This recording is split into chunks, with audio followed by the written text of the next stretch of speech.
Hi friends, 69,000 शिक्षक भर्ती में एक बार फिर से आपका स्वागत है। और 69,000 शिक्षक भर्ती में एमआरसी मुद्दे पर एक बार पीएनपी को फिर से तलब कर लिया गया है एनसीबीसी आयोग द्वारा। तो एनसीबीसी आयोग एक बार फिर से प्रतिक्रिया में है, क्योंकि सरकार से जो 10 दिनों का समय मांगा गया था वो 10 दिन का समय निकल गया, सरकार ने जवाब दाखिल नहीं किया। इसके बाद एनसीबीसी ने दोबारा से प्रतिक्रिया जाहिर की है और पीएनपी सचिवालय को फिर से नोटिस जारी कर दिया है। उधर टीजीटी पीजीटी की भर्ती प्रक्रिया में आवेदन कब से शुरू होंगे, इसके बारे में बात करेंगे। सबसे पहले बात करते हैं एमआरसी मुद्दे पर पीएनपी के बारे में। तो सबसे पहले आपको बता दिया जाए कि जो मेरिटोरियस कैंडिडेट्स के लिए 69,000 शिक्षक भर्ती में सरकार की तरफ से जो एमआरसी की प्रक्रिया को अपनाया गया, उसमें कुछ छात्रों का ये कहना था कि एमआरसी प्रक्रिया से कोई प्रॉब्लम नहीं है, क्योंकि वो कानूनन ठीक है, लेकिन उसको लागू करने की जो प्रक्रिया है उससे प्रॉब्लम है। कुछ अभ्यर्थियों का कहना है कि जो लिस्ट बनाई गई है, पहले लिस्ट बनाई गई है, फिर पहले एमआरसी रूल को लागू कर दिया गया है और उसके बाद जिले बांटे गए हैं। जिला आवंटन बाद में हुआ है, पहले एमआरसी रूल लगा है, जबकि नियम ये कहता है कि पहले जिला आवंटन होता और जिला आवंटन सूची बनने के बाद फिर एमआरसी रूल को लगाया जाता है। इसी चीज़ पर अभ्यर्थी कोर्ट गए हुए थे।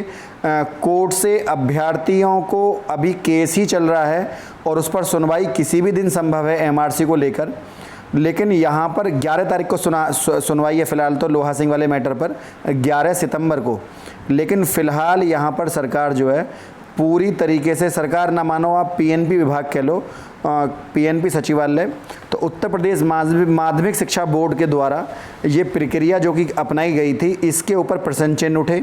तो पीएनपी यहाँ पर पूरी तरीके से, क्योंकि जवाब अगर पीएनपी दाखिल नहीं करता है तो उसमें कई सारे चीज़ें हैं। सबसे पहले आपको बता दिया जाए कि मान लीजिए जैसे कि कल को ऑर्डर आया, तो जैसे ही ऑर्डर आता है, ऑर्डर आने के तुरंत बाद क्या होगा, ऑर्डर आने के तुरंत बाद किसी भी भर्ती प्रक्रिया में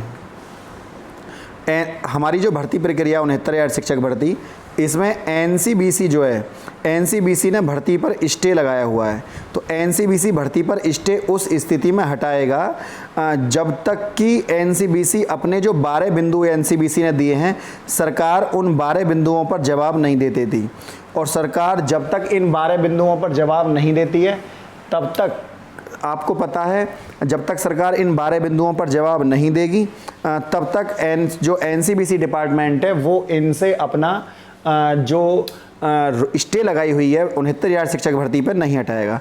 अब सरकार बार बार जो लिस्ट देती है, कभी 4 बिंदुओं पर लिस्ट दे दी, कभी 3 बिंदु पर लिस्ट दे दी, जबकि सरकार को पहले ही एक कॉलम बनाकर एक लिस्ट दे दी गई थी कि आपको ये बताना है कि आपने भर्ती प्रक्रिया में जो एमआरसी रूल को लगाया है, वो रूल आपने किस आधार पर लगाया है। अभी सरकार ने ये बता दिया है, सरकार ने लिस्ट सौंपी थी एनसीबीसी को, उसमें बताया गया कि जो भर्ती प्रक्रिया है वो डिस्ट्रिक्ट वाइज अपनाई गई थी। उसमें डिस्ट्रिक्ट वाइज राज्य स्तर पर सूची न लगाकर जिलेवार सूची लगाई गई है।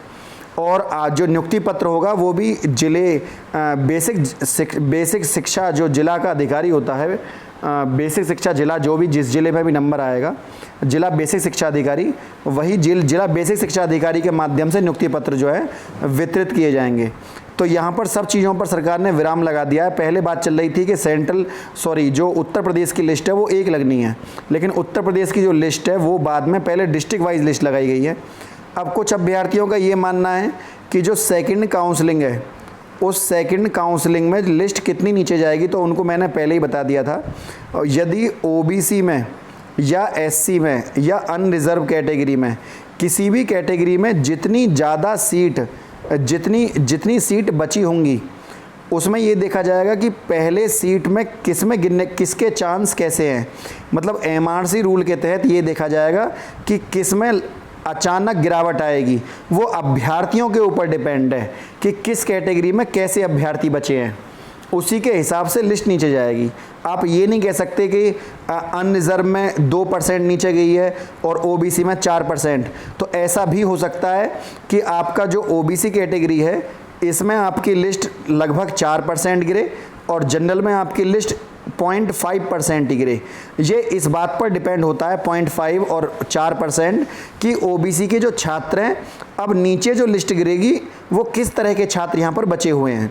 तो बचे हुए छात्रों के ऊपर डिपेंड करता है कि वो लिस्ट के अचानक गिरावट भी हो सकती है लिस्ट के अंदर, और ये भी हो सकता है कि एक अंक के बाद 0.1 भी लिस्ट ना गिरे, 0.1 पर ही 40 से 45 बच्चे। अगर आपको पता है, मैंने उस दिन आपको एक आंकड़ा बताया था कि 0.1 लिस्ट गिरने के लिए लगभग 44 टू 45 स्टूडेंट आ रहे थे।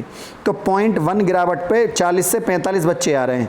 और एक बार मैंने आपको लिस्ट देखकर बताया था, एक ज़िले की लिस्ट मैंने आपको उस दिन वीडियो बनाकर दिखाया था, उसमें 0.1 में लगभग 14 बच्चे गिर रहे थे। तो औसत जो निकला था वो लगभग 14 बच्चों का था 0.1 पे।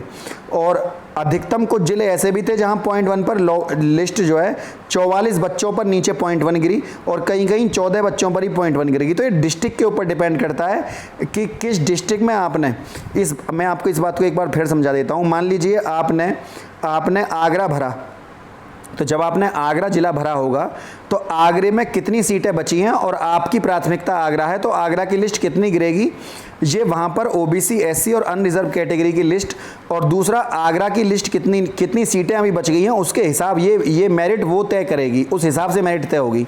अब मान लीजिए गाजियाबाद में 3 सीट हैं, तो गाजियाबाद में तीनों सीट भर गई, तो यहाँ लिस्ट क्यों गिरेगी।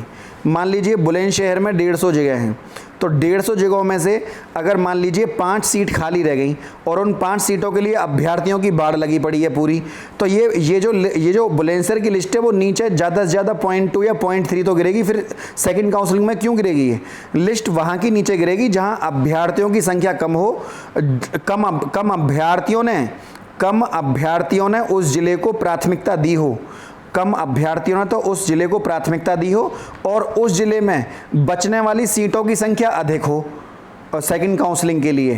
तो ये आधार तय करेगा कि किस लिस्ट को कितना नीचे लगना चाहिए।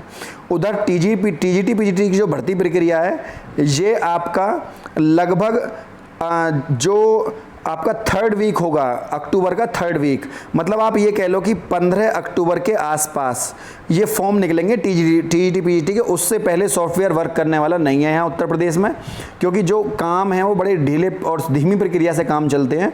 तो यहाँ आप 15 अक्टूबर के आसपास टीजीटी पीजीटी के फॉर्म देखेंगे, भर्ती निकलेगी ये बात तय है, लेकिन इसको इतना समय लगेगा, ये भी सच्चाई है। इसके अलावा 9th और 12th 9वीं और 12वीं तक के स्कूल 21 तारीख से खुलने के लिए बात चल रही है। स्वास्थ्य मंत्रालय ने गाइडलाइन जारी की है कि 6 फीट की दूरी को रखते हुए आपकी जो ये सीटें हैं ये यहाँ पर खाली की जाएंगी, और इसी के आधार पर आगे भर्ती प्रक्रिया जो है वो चलाई जाएगी। तो सॉरी, यहाँ पर जो है पीएचडी वाले छात्रों के लिए अनलॉक फॉर्म है और 9 से 12 के लिए। तो कुल मिलाकर उम्मीद लगाई जा रही है कि शायद 21 तारीख के बाद शैक्षिक संस्थान खुल जाए। तो फ्रेंड, यदि वीडियो आपको अच्छी लगी तो वीडियो को लाइक शेयर, चैनल को सब्सक्राइब करना ना भूलें। आज के लिए इतना ही। जय हिंद, जय भारत।